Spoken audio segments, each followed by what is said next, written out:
Thanks for listening to Baxie's Musical Podcast. If you like what you hear today, be sure to like it, follow it, share it with everyone you know, give it a big fat review. You can also follow us on TikTok, Instagram, and Facebook about upcoming guests. Today, we're brought to you by Metro Chrysler, Dodge, Jeep, and Ram at Chicopee. Be sure to stop by their state-of-the-art dealership next to BJ's and Big Y on Memorial Drive, or stop by MetroJeep.com and make it Metro. And then drive home in your new Metro Chrysler, Dodge, Jeep, Ram today. It's Baxie's Musical Podcast.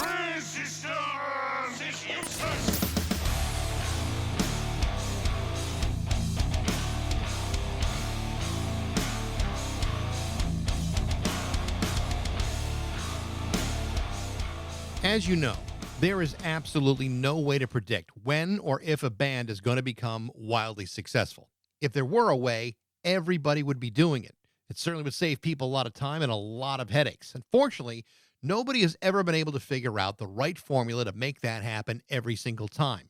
What may seem good on paper is not always good on record, nor is it always good on the road. And in those cases, you can often predict when a band might fail. But then there's another category, which includes those who show nothing but promise, yet find themselves facing impossible obstacles. This is what happens when a can't-fail prospect fails in spite of things that would otherwise make them can't-fail prospects, often by no fault of their own and often at the hands of bad management, bad timing, bad advice, and appallingly bad luck.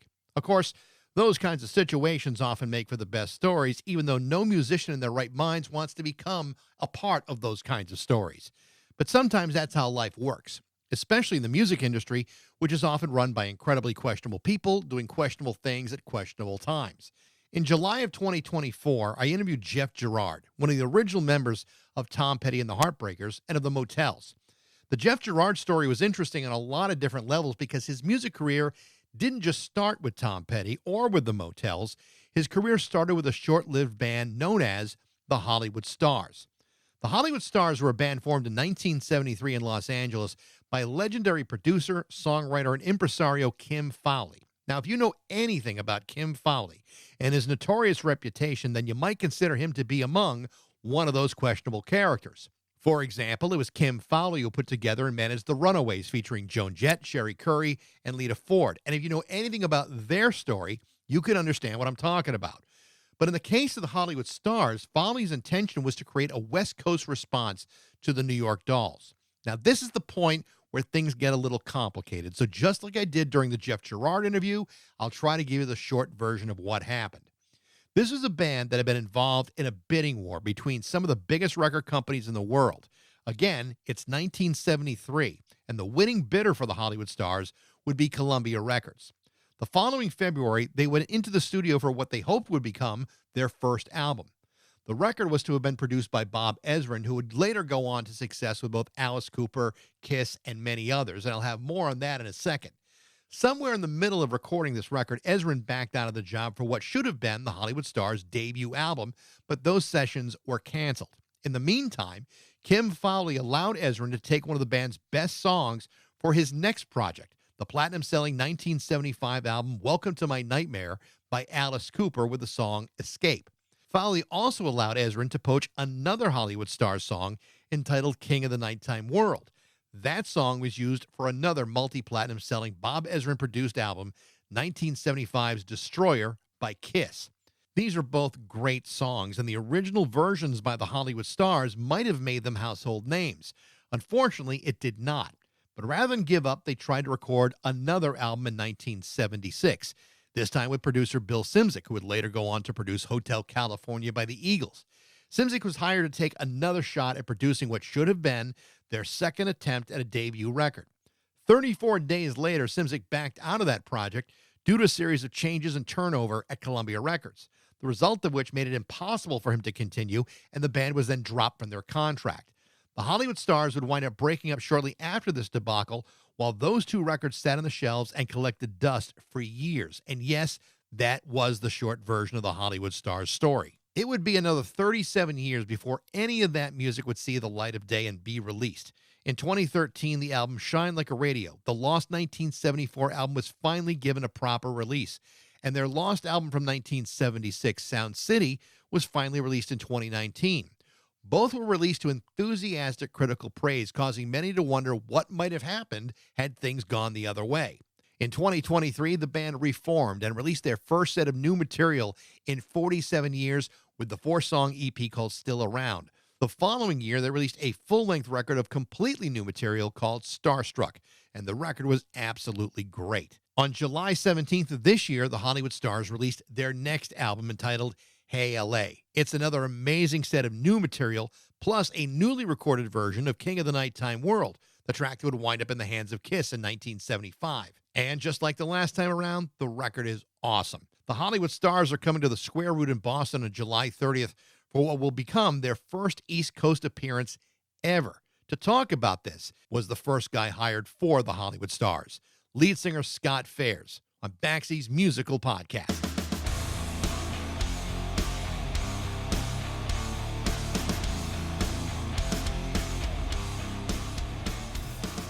Two years ago, I had the chance to talk to Jeff Gerard, just before Starstruck was released, and it was as I was diving into the whole Hollywood Stars story, researching to talk to him, I just found the whole story of that band to be completely fascinating and exasperating all at the same time. Yeah, people have often said, "Oh, you ought to write a book," and I'm like, yeah, I don't know what the point would be. I mean, I feel like the albums we've made recently are really good, but we had a hole blown in our career over really just BS. Yeah. But it felt to me like the fact that you've now released a second album, the reformed band. I mean, there has to be a sense of redemption going on here. I mean, not just because you guys were what you went through in the 70s, but the fact that you're back and still sounding great. It just has to be incredibly satisfying to get to this point in your career with these guys. It is. Especially this new album that's coming out, Hey LA. I was really proud of Starstruck. I thought maybe we should have cut a couple of songs out because it had a lot of material. And I said, well, we may never do another album, so let's just get it out there. And then it got such good reception that I was afraid to do another album. I thought, it's going to be like the sophomore curse here, even though delayed 50 years. But then we started coming up with some new stuff, and I thought, this is pretty good. And Lauren, which is funny, I was just listening to your Tony Marsico Oh, yeah. podcast, and you mentioned Lauren. He's our manager. Lauren is? Lauren is, yes. So I spoke to Lauren, was it last year, maybe the year before, when he was doing his promoting the Slandanistas record he had done. Yeah. Lauren, actually, when we play in Massachusetts, Lauren's going to be filling in for George. It's a long story why, but Lauren played on Starstruck. He played on 6 or 7 of the tracks. And so he's sort of the honorary 6th member of the band, but he is the manager of the band. Wow. That's really interesting. So he kept telling me, he goes, Scott, this is really good. This is, I think, better than Starstruck. And I'm like, oh. Then the more I listened to it, I thought, the lyrics are really good on this. And it's got a lot of variety. This is good. And now I listen to the 10 tracks and I go, this is really good. Yeah, so it is. I definitely feel this redemption you're talking about. It's like, you know what?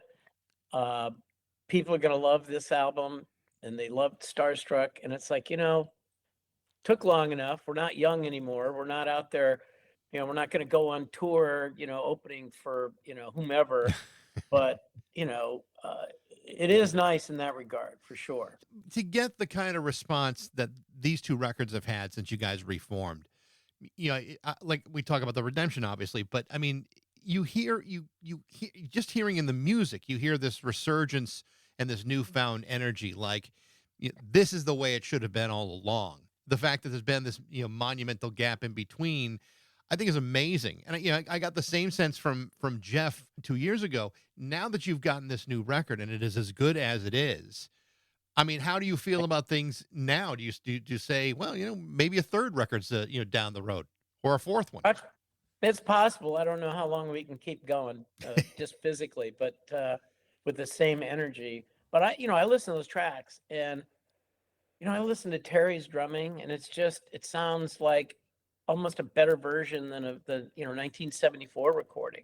And everybody says to me, "Oh God, you sound like you're in your 20s," and I'm like, well, we feel that way, except honestly, I think we were being touted as like the next Beatles. John Lennon came to see us play, Angie Bowie, Iggy Pop got up on stage with us, and uh, um, Danny Hutton from Three Dog Night came Yeah. 2 or 3 times to hang out with us. So we just kind of, I think we took it for granted. And when the record label, from our point of view, no good reason, just dropped us, it was kind of devastating. And Mark Anthony wanted to go do his solo thing, and the managers were like, "Well, there's no more money. We can't keep you guys going." And so the band just fell apart. It did get back together again, a year or two later. But from that to this, we don't take anything for granted. Also, Yeah. we don't. The egos that we had back then aren't nearly as big. We've been humbled. We know we're right on the edge, and then nobody's heard of us. It's funny what it's funny what years will do to you. Yeah, exactly. So I go in the studio and I really think about what I'm saying. Before it just came. Now I'm really, I really think about all the words and the phrasing of much more than I did before. Even though I don't have quite the range I had before, I think I'm a better singer now. And I think all of us, to a certain degree, are better than we were, partly because we let go of a lot of stuff. But I wanted to call Starstruck. By the way, it was Lauren who came up with the title of the album, Starstruck. Just throw that out there. I wanted to call the album Just Try It. And the reason is because we got in the studio. I'll give you a great example. So when we did Walking with an Angel, Michael, our bass player, said, "Well, I brought my harmonica. I want to do a harmonica part on this." And I'm sitting at the control board and I go, "This sounds stupid, but all right, we'll just try it." And and then later when we're mixing, I remember sitting there next to Paul going, "Wait a minute, I don't hear the harmonica. What happened to the harmonica? Bring the harmonica back," So you can take some absurd ideas and dismiss them, or you can say, "You know what do we got to lose? Let's Yeah. just try. We're not going to spend a year on this." I mean, both those albums were recorded. Well, actually, that's not true. We took more time, I think, recording this last one, the first one. No, that's not right. Both albums were recorded in like 8 days total.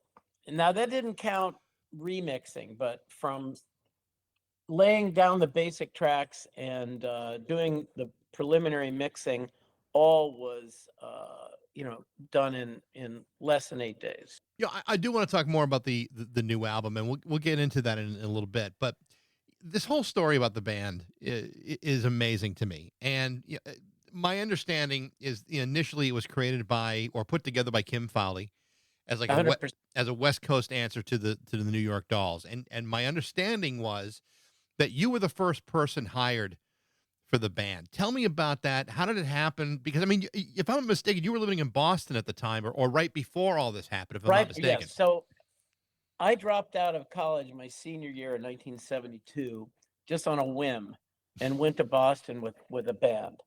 And I had no idea of where I was going to live, how I was going to make money. They just assured me, "Oh, we'll make money with the band." And we played top 40, and we played some other. When I say top 40, we did all covers, right?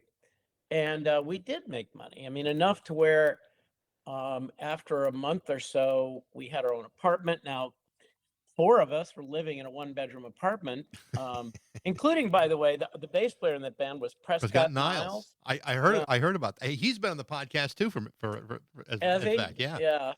Well, that was interesting because the band was called Adrian, and Adrian and I shared the bedroom, and Prescott and our sax/flute player, Greg Vito, they lived out in the living room, and there was like a little kitchen nook. But I mean, that was the apartment right on Boylston Street across from the Prudential Building.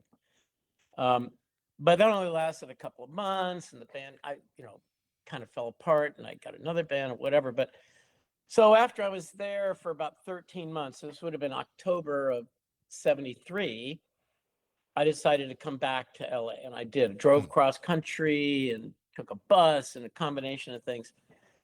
And I don't think I was in LA more than 48 hours. And I went down to Rodney's English Disco. And I'm leaning up against the bar, trying to look, hot and all that. And Kim Fowley strides in and he says, "You," with his big, long, polio bent arm, reaches out. By the way, he claims to have had polio twice as a child. So he Right, of claimed. course. He also claimed he was a genius too, and Yeah, well, right. prove it. Anyway, so he came up and said, "You're going to be the lead singer of this new band I'm putting together, the Hollywood Stars." I'm like, "Okay, I've been here like 10 minutes and I got a job." And then he set up some rehearsals at SIR, Studio Instrument Rentals.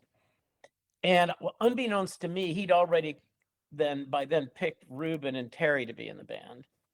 So really all we were doing was auditioning bass players. And we came up with 19-year-old Gary Van Dyke.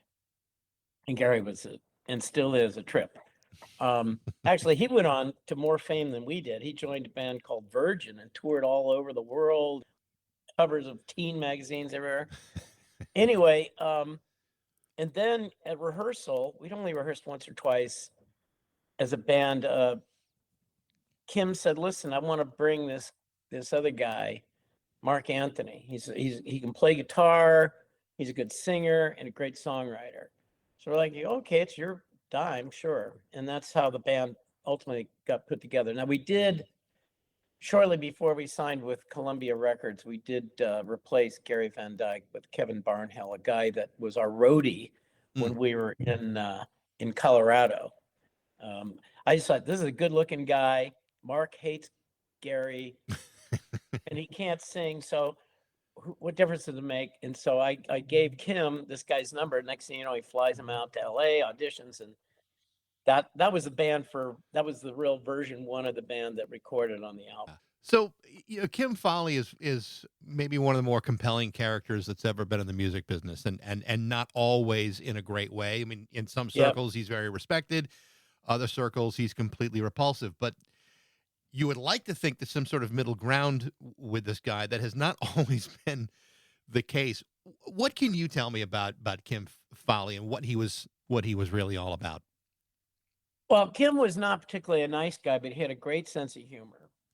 He could be brutally honest with you. I mean, and still make you laugh when he was insulting you in a way.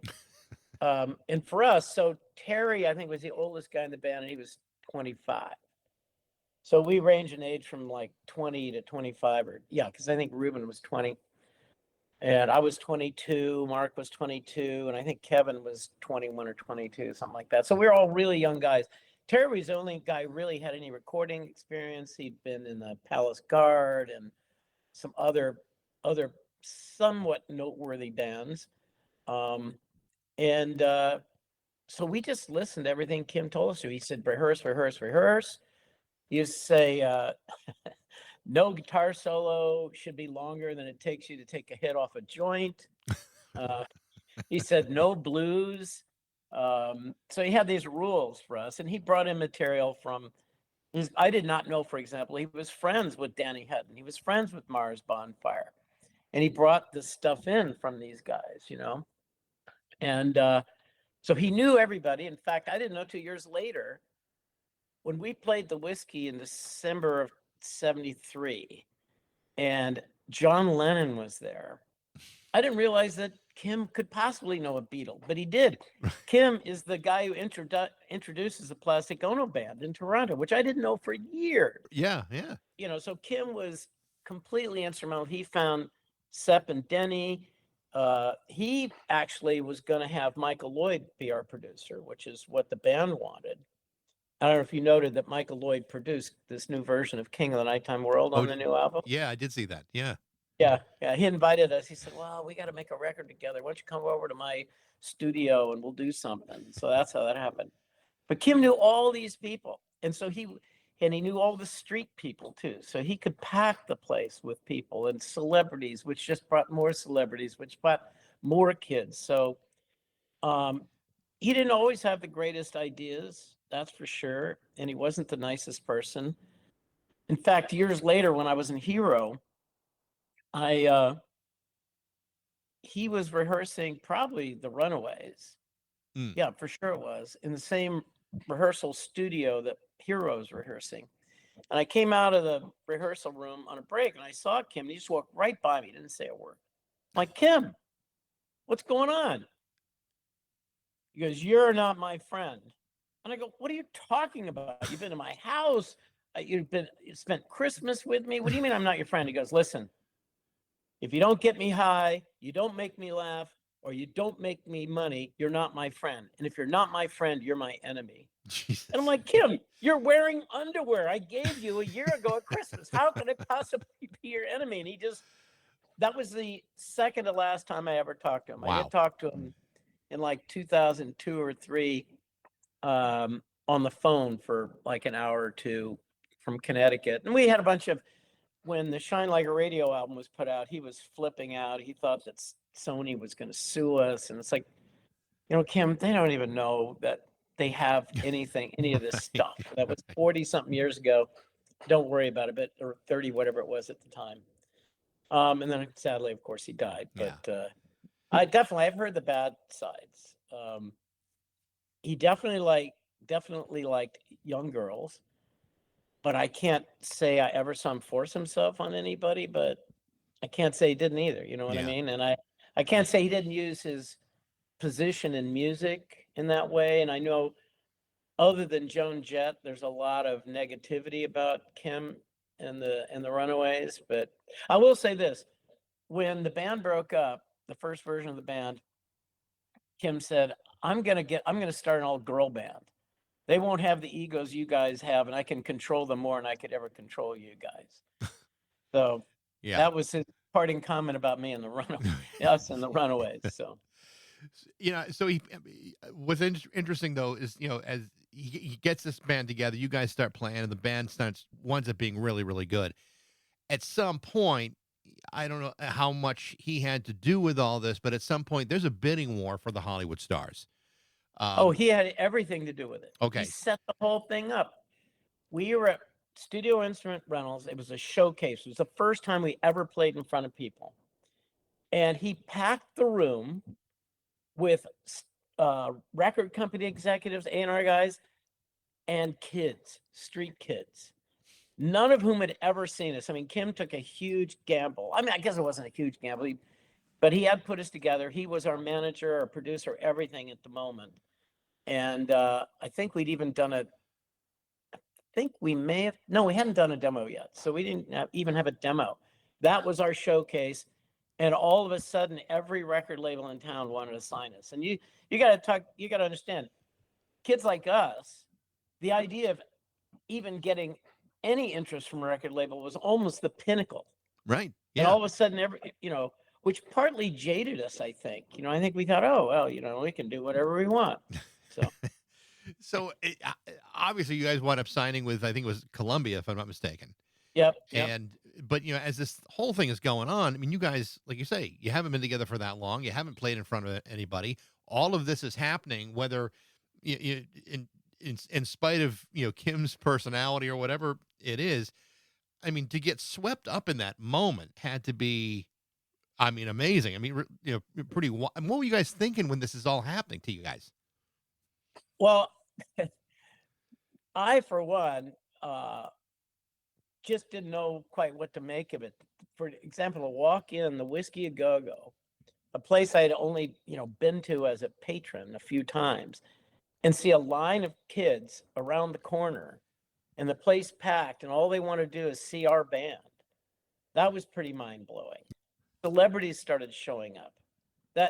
John Lennon, to this day, I cannot believe I didn't go to his table and say hello. But I was so intimidated that ex-Beatle, only an ex-Beatle for like 3 or 4 years. I mean, it was, that close. And he was in LA with May Pang making his rock and roll album or whatever he was doing and hanging out with Harry Nilsson and all that stuff. It was all very intimidating. And I know I have a couple of cassette tapes from some live performances back there. And it's astounding how good they sound. But what's more astounding is how much time we took in between songs tuning and not talking to the audience. I mean, I listen to this stuff and I'm like, oh my God, I can't believe people didn't walk out on us. But the songs and the performances were really good. But it was kind of interesting to it's one thing you have in your memory of doing it. It's another to hear it and then go, oh, I guess that is the way we were back then. But I know I did not talk to the audience much. I was not nearly as comfortable on stage as I am now. The story of recording or attempting to record your debut album is a really interesting one and messy, Yep. as it turns out. Very messy. You get paired up with Bob Ezrin, who would go on to No. Bill Simzik, the Eagles producer.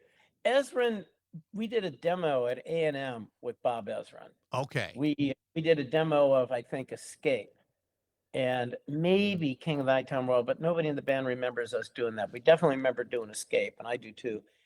And he told Kim he didn't like the band, but he said these songs you have are going to be, when this band fails, bring me those songs because I'll make more money for you off those songs than you'll ever make off this band. At least that's Kim's story. Gotcha. So that's how it worked. Because when you hear about these songs getting in the hands of Alice Cooper and Kiss, and somehow Fowley winds up getting a writing credit on some of these things.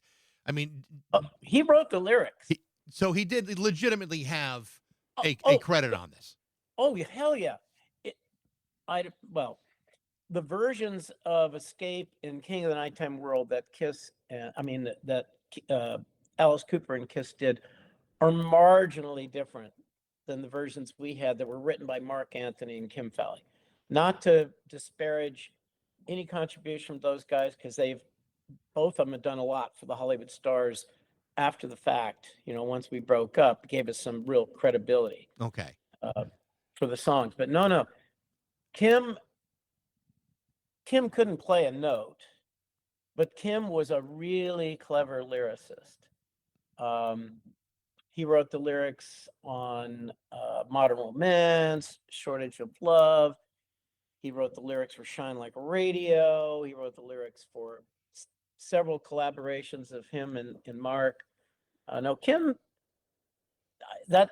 I always think that people just think, oh, somehow he got his name on there, but no. He was a legitimate lyricist. Okay. Because some of the story in the timeline is a little confusing because a lot is happening in a very short period of time. The way the story was as I understood it is he backed that Ezrin backed out of this, feeling like it either wasn't going to go somewhere or whatever it was, but he didn't complete the job that he was assigned to do. No, let me give you the story as I recall it. I think Terry and Ruben would back me up on this. So Bob Ezrin passed. Well, I don't know that he really passed on us on A&M, because I know we were somewhere, some A&M party, and Jerry Moss came up to me and was all excited about the band, but we never got signed to A&M, and that was the Bob Ezrin connection. Somehow we got signed to Columbia, and I don't know who had decided that Bill Simzik, the Eagles producer, should produce us. Now, I never met him. At least I can say I met Bob Ezrin. I actually did a session with Bob Ezrin as a demo for A&M, but I never met Bill Simzik. I met Joe Walsh, because Bill Simzik was producing Joe Walsh in another studio at the record plant at the same time. And our engineer was Alan Blazek, the engineer for the Eagles. So maybe in the background, Bill Simzik was like arranging for some studio guys to come in. I think Tom Stevenson played keyboards for us. He got the Blackberries to sing background on a couple of things, but I never met the guy. And I think that there's a lot of confusion here, even to this day. If I ask Sepp Donahauer or Denny Bruce, they'd say, well, they took the money away. We ran out of money, and that was that. We couldn't afford to keep the band going. I have a little insight to this thing because the apartment building I was living in, there was another LA band that was signed to CBS by the same A&R department as the Hollywood Stars, and they got dropped at the same time we did. And of course, I think, the other thing is that Journey was the big East Coast CBS band, and the entire A&R department from New York took over the West Coast A&R department. It looked to me like they just fired every band that was signed by Ted Fagan and Denny Rosenkrantz, the previous A&R department. Now, Denny ended up signing Hero to Mercury Records later, but anyway, so we didn't get the producer we wanted. We never met the producer that they gave us. We spent all the money somehow, don't know how, and we didn't finish the album, and I guess they didn't want to put up any more money. And we thought, well, we'll just go somewhere else, and some other record label will buy the tapes, and they wouldn't cost them much to finish. But everybody thought, oh, there must be something wrong with the band if CBS spent all this money and then dropped them. So we just had that kind of stink on us, I guess. So moving forward here, there's material released in 2013, tapes that have been sitting around for 30 years or so. How did that get re-released? How did you guys wind up getting your hands on that stuff? Okay. I'll probably get arrested for this, but here's the story. Well, I don't want to put you in any legal trouble, but I mean, I'm curious about the story. Honestly, I think statute of limitations is more than up by now, so it doesn't really matter. And plus, CBS, later Sony, did nothing with the stuff. They didn't even know they had us in their catalog. And for all I know, the master tapes burned up in, fire. But so here's what happened. Ruben and Terry stayed in contact, and Ruben and I had kind of reconnected. And Ruben calls me one day and he says, you got to talk to Terry. And I hadn't talked to Terry in almost 40 years. And so I called Terry. I said, what's up? And he goes, well, I've been in some chat room and this guy started asking me about the Flaming Groovies. And then he said, oh, are you the drummer that was on the Hollywood Stars album that was never released? And he goes, yeah, that's me. He says, would you guys have tapes? And he said, well, I think maybe our lead singer had some tapes. And he goes, listen, I was a kid. I was a big fan of yours. This is a guy who lives in London.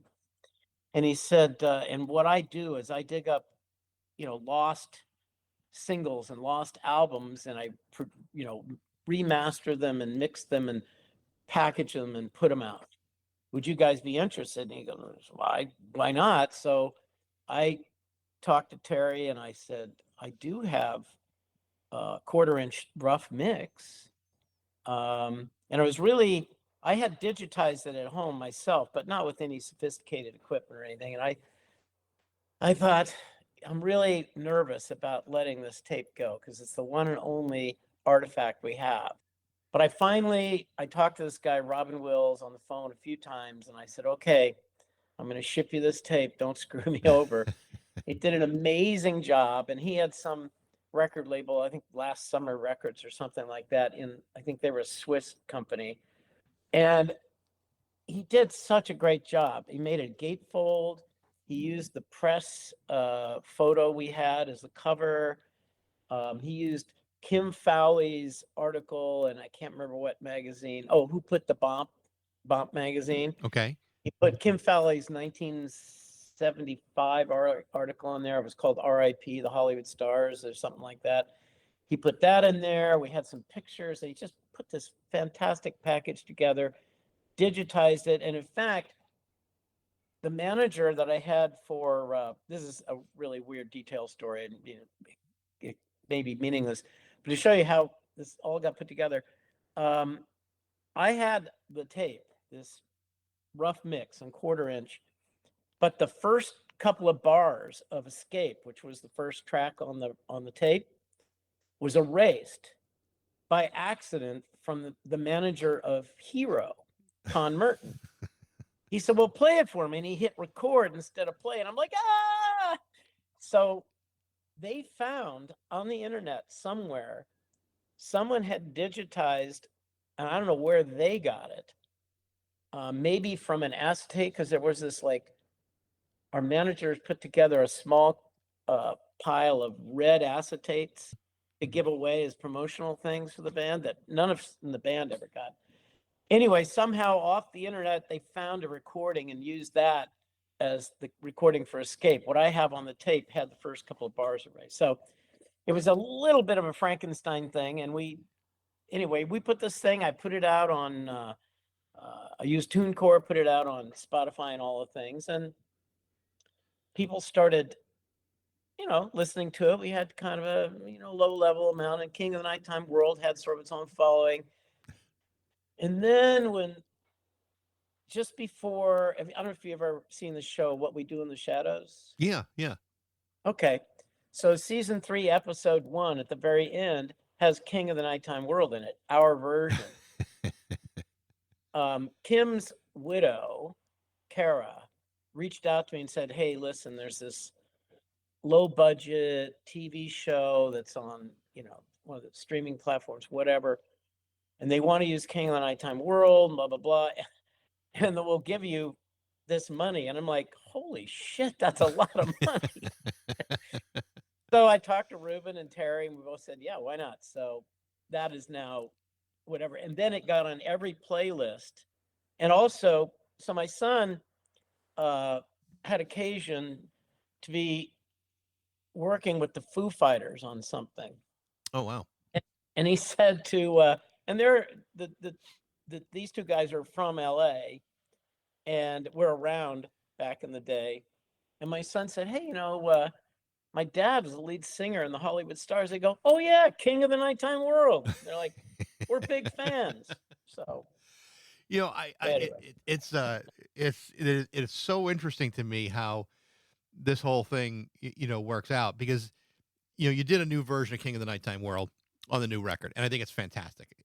I mean, anyone who knows anything about tape, audio tape, knows that in time it could oxidize, it could fall apart. What kind of shape were these tapes in at the time? Well, believe it or not, it was just one, reel to reel, 7 3/4 inches per second quarter track tape. And it was fine. And I don't know that I went to any great effort to keep it pristine. I do now. Now it's locked in a safe and, whatever, and it's air conditioned and all that. But up until then, I didn't really know. Yeah. Everybody talks about having to bake. Yeah, I was going to say that. I've heard that kind of situation multiple times, that it had to be baked and recreated. I think if you do the research, you'll discover it's only Bass F tape, and only for a year or two, certain type of Bass F tape that really needs that. All the others tended to last longer. Now, having said that, getting brittle and falling apart, that's what I was afraid of. I thought, they play this tape and it's just going to break and whatever. But I had already digitized it at home, which could have sufficed to make the album from anyway. But anyway, tape came back undamaged, and Robin Wills did a great job. Just out of curiosity, when you heard the Kiss version of King of the Nighttime World, or Escape, the version from Alice Cooper, obviously these were your songs, and they're now in the hands of artists who are going to make multi-platinum sales on both of these records. Yes. What was your reaction when you either heard the versions or found out that they're selling multiple millions of copies of these records? Well, since I didn't write the songs, I was completely left out of it, if you know what I mean. Sure. Mark and Kim made a lot of money off those two songs. Kim told me he bought a house with what he got from those two songs. But first of all, as to the versions, I didn't really like Kiss's version so much, but they had solved a problem in the song that the band had always had in the verse, or no, the chorus. They just plowed right through it. And so in some ways I liked their arrangement better than ours. Mm-hmm. We had several different versions of that song before the version that we recorded. In fact, in November, I have a tape from November of '74 of us live at the Whiskey. And even then, the version of King of the Nighttime World we did then was different than what we recorded for CBS. Now, as to the Alice Cooper one, he changed lyrics, and I thought our version was much better. I was thrilled that these guys did it. I guess at the end of the day, though, it validated our thought that, we had good songs. Yeah. Oh, no, they're absolutely great songs. By the way, King of the Nighttime World was not my favorite song. I mean, I thought Escape was the hit. Right. You know, I thought 2 or 3 other songs were better than King of the Nighttime World. So, oh, That was plus it does give me some pleasure, especially the Kiss version, because I know they learned the song listening to me singing King of the Nighttime World. And I'm even mentioned, and there's a book about the Destroyer album, the making of it. And I'm even mentioned in the book. Oh, cool. There's a whole chapter called King of the Nighttime World. And I'm mentioned in the book about my vocal and blah, blah, blah. And so, you know, I take a little pride in that. So there was they nothing. had to- Was there anything in the book that said we would be nothing without Scott Phares? 100%, but they edited that out. Oh, that's a shame. Yeah, I got the unabridged version. That's a doggone shame. That sucks. But to do Listen, by the way, George Keller, one of our guitar players, he ran into Gene Simmons recently at Okay. Gelson in like West LA or something. Just randomly ran into him. And he went up to him and he said, "Hey, I'm, George Keller. I'm in the Hollywood Stars." He goes, "Oh, okay." And he said, "We just re-recorded King of the Nighttime World." And he goes, "That's too bad." But knowing Gene Simmons, I'm surprised he didn't charge you for doing it. But Well, interestingly enough, Paul Stanley and Bob Ezrin have credits there, so I don't know that Right. Gene Simmons has any credit, but you're right about that. What did I hear about him on Conan O'Brien? I think it was somehow talking about how Gene Simmons will never mention anybody else in an interview unless they pay him. Sounds about right. So but the new version of it is really, really good. I mean, it's the band's song, and it's done the way the band, I assume wanted to do it originally, and it sounds terrific. The new record, there's a lot of really interesting things about this new record, that not just that it's because it's you guys, but there's a lot of personal parts of the story of this record. I think one of the best songs in the record is the opening track and the title track, "Hey LA." And as you go through the lyric sheet in this, you begin to understand what this is all about. And I know this is very personal to you. Tell me a little bit about what that song is all about. Well, as you probably know, I lost a house in the Palisades fire in Malibu, and I was here in Connecticut when that happened, and I could sort of just helplessly, I get a call from ADT. I'm watching the coverage on TV, and I'm thinking, oh, but he'll never reach our house. I know we had to, we're in the evacuation zone and all that stuff, but it'll never reach our house. There's no way a fire could get to my house. It was like the last house you would imagine could have burned. As my geologist brother-in-law said to me, he goes, "I wouldn't worry about fire, but I definitely worry about the hillside coming down on you from across the street." That's his take on it. So I'm like, okay, but it can't get to us. Then I get a call from ADT, fire alarm going off. I'm like, oh, damn. So I get on my phone. I say, well, just send the fire department. And then one on the phone's like, "Fire department's out everywhere right now." I said, "Well, will you let them know my house is burning?" He says, "Sure." Yeah, but everybody's house is burning. Yeah, but everybody's house is burning at the same time. Oh, man. So I look at my phone and I see, smoke alarm upstairs, smoke alarm downstairs, fire heat sensor upstairs. Actually, it was the other way around. Downstairs first. Heat sensor downstairs, heat sensor upstairs. But I keep seeing these alarms going off. So I have this, what turned out to be a false hope, that somehow my house was saved, and it was just, smoke and heat coming from wherever. And the next day, I kept saying to my kids, "I'm sure the house is still there. I'm still getting these signals."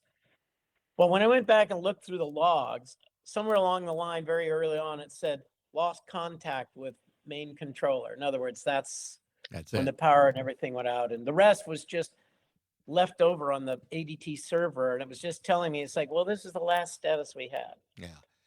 And then one of the kids saw an Instagram post, some social media post of a car going down the coast highway showing what turned out to be the remains of our house. It was very easy to find our house because all that was left was a staircase that went up. And That shot, by the way, is in National Geographic January edition. It's in the New York Times. It's a bunch of places because it was kind of iconic. It's also the backdrop of the album cover. Yeah, I was gonna mention that. I mean, this looks, I mean, I've got it right here. I mean, it looks absolutely. I mean, it doesn't even look like. It almost looks like a painting. It doesn't even look real, by Well, just how So what completely I'll tell you immolated what's real, this is. what's real, what isn't real. What's real is the staircase and all that stuff, but the color, Mm. that's fake. That's something George Keller did. He took a photo of my house, drove by my house on Coast Highway, took a photo of it, and then created that picture. And then another art guy did some more stuff with it. But he did an incredible job of making it look like it's on fire. Yeah. But when that photo was actually taken, it was after the fire. So way after. But anyway, so how, what's the song about? So the song, obviously, I'm talking about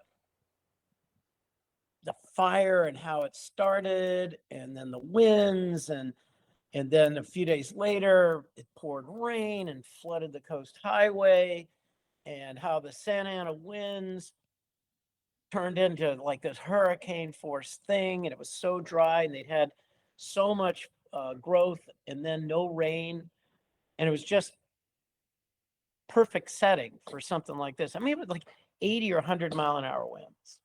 So what I wanted to do with the song, I didn't want some maudlin, sad, oh my God, I lost my house and everybody's devastated. I mean, everybody knows people are devastated.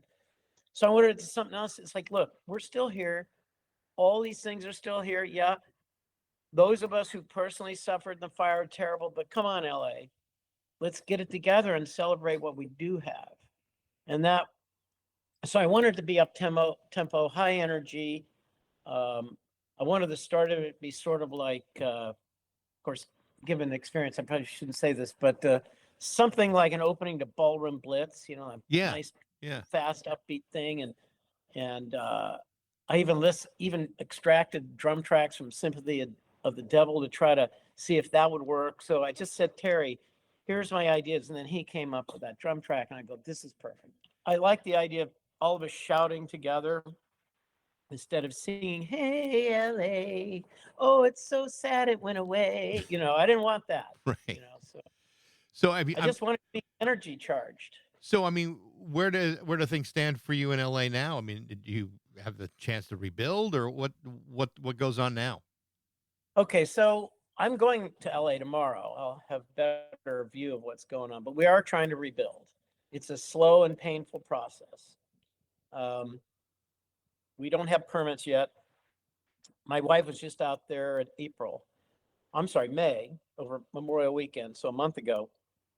She drove down the Coast Highway where our house is. Not one single house is under reconstruction. Wow. And about every other vacant lot has a for sale sign.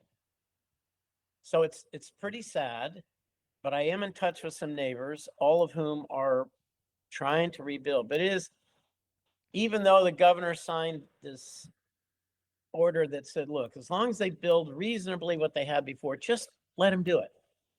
Well, convincing them when FEMA requirements that came in after my house was built. My house was built in 2008, 2009. The FEMA requirement, new ones came in like 2015 that made so the bottom of the house had to be a foot higher than it was before. Well, that completely destroyed the height of the bottom floor, plus it needed more reinforcement. Anyway, so it took us months to convince Malibu that we had to have a different design for the house. Yeah. Once they accepted that, we're kind of going through a little bit more normal process. But think about this. They have in the city of Malibu's defense, these are houses on the coast. So you have all these coastal issues, environmental issues. You've got, maybe in the past, you'd have 3 or 4 people applying for permits for some remodel at a time. And that's the size of their staff. Right. And suddenly you've got 150 houses on the ocean all at once wanting permits and approvals. So you can understand it's going to be painful. Yeah. Well, I mean, I wish you luck with it, because I know, at the very least, insurance companies are terribly understanding in times like this. And that's always very helpful. Well, I was very lucky. Not only did my insurance company pay off immediately, I got a check for the max Wow. in February. So, and I had to itemize everything that was in the house and produce all these drawings and paper, blah, blah, blah, blah, blah. And somebody had to go do an assessment and all of that, but they were very quick to pay off. And in fact, they paid off $10,000 more than I asked them to, because they said, oh, these contents, these actually belong in this other bucket. And so you get another 10,000. I'm like, okay, Wow. I'll take it. Wow. Yeah. But I know a lot of houses weren't insured at all. Wow. Amazing. Imagine if you built a house for 30 grand on the ocean in 1972, and you've had that house, it's been paid off for 20 or 30 years, and all you've got invested in is 30 or 40 grand plus, maintenance, whatever, and it's worth millions, and it burns down, and you get this big payoff, and you don't have any mortgage or anything. You're sitting there going, I have a couple $1 million in cash, and I own a lot that's worth a couple $1 million. I'm gonna sell. This is my retirement. Of course. So, yeah. Wow. Well, Scott, I wish you best of luck. Rebuilding your property and your house and getting that back in order, and the records coming out at the same time. Sounds like this is a pretty busy time for you right now. Yeah. So the album's coming out August 7th. And we'll have a music video, and Hey LA will be a single released on the same day. Now we're playing in Boston, outside suburb of Boston. Yep, on July 30th. 30th. The Square Correct. Root. Yep, the Square Root. It's the first time. I'm sure that's a long drive for you, but it'd be great if you could come. We'd love to have you. Yeah, it'd be the first and only public appearance of the Hollywood Stars on the East Coast ever. Wow. Is that really? Yeah. Now I'm having, and if you want to come to this too, you're invited. On August 1st, I hate to admit it, but I turned 75 on the 29th of July, and I'm the youngest member of the band. And so on the 1st of August, we're doing a private thing at 54 Below. Oh, okay. Yeah. New York City. For my birthday, but the band is going to play there too. Those will be the only two times the band has ever played, east of the Rockies, I think. I guess Denver's east of the Rockies, technically. I'm not really sure on the map. But. That's pretty far west for those of us here in New England. Correct. We don't look at that as like a next door neighbor by any means. Yeah. Yeah. Wow. So. Well, so that's exciting. I'm really excited about that. And Lauren will be playing lead guitar in those two gigs. That's great. That's great. George can't, for whatever reason, can't make the trip. Yeah. So. Lauren's a good choice to fill in, I'm sure. He is a great choice. He is a great choice. I didn't hesitate 2 seconds to say, well, let's get Lauren to play. Right. Now, so Lauren's in Los Cruzados. Yep. And he's toured in Europe with them. He's got the Slamdenistas. He's in a band called The Ugly Things. He manages us. He's played on Michael DeBar's recent stuff. Wow. I keep feeling there's a fifth thing I'm leaving out. Oh, Little Caesar. Little Caesar and the Dogs. And then, yes, how could I forget the main one, the Dogs? Yes. Scott, this has been great. I've really appreciated the time, and like I said, I've really enjoyed the record. I wish you best of luck with everything that's going on. I know it's quite a lot, and if I don't get a chance to see you for your birthday, happy birthday. Thank you. Appreciate it. All right. Well, it's been a lot of fun. I hope I didn't yak on too much about. Not at all. Perfect. Appreciate it. Thank you, Scott. All right. Take Keep care. It up. Bye-bye. Right. The name of the new album by the Hollywood Stars is called Hey LA. It is out now. Don't forget, they're coming to the Square Root in Boston on July 30th for their very first East Coast appearance ever. Thanks for listening. I hope you enjoyed it. If you did, you can email me at bax@rock102.com. I'd love to hear what you think. Thanks to Metro Chrysler, Dodge, Jeep, and Ram at Chicopee for their support. But most of all, thanks to you for listening to Baxie's Musical Podcast.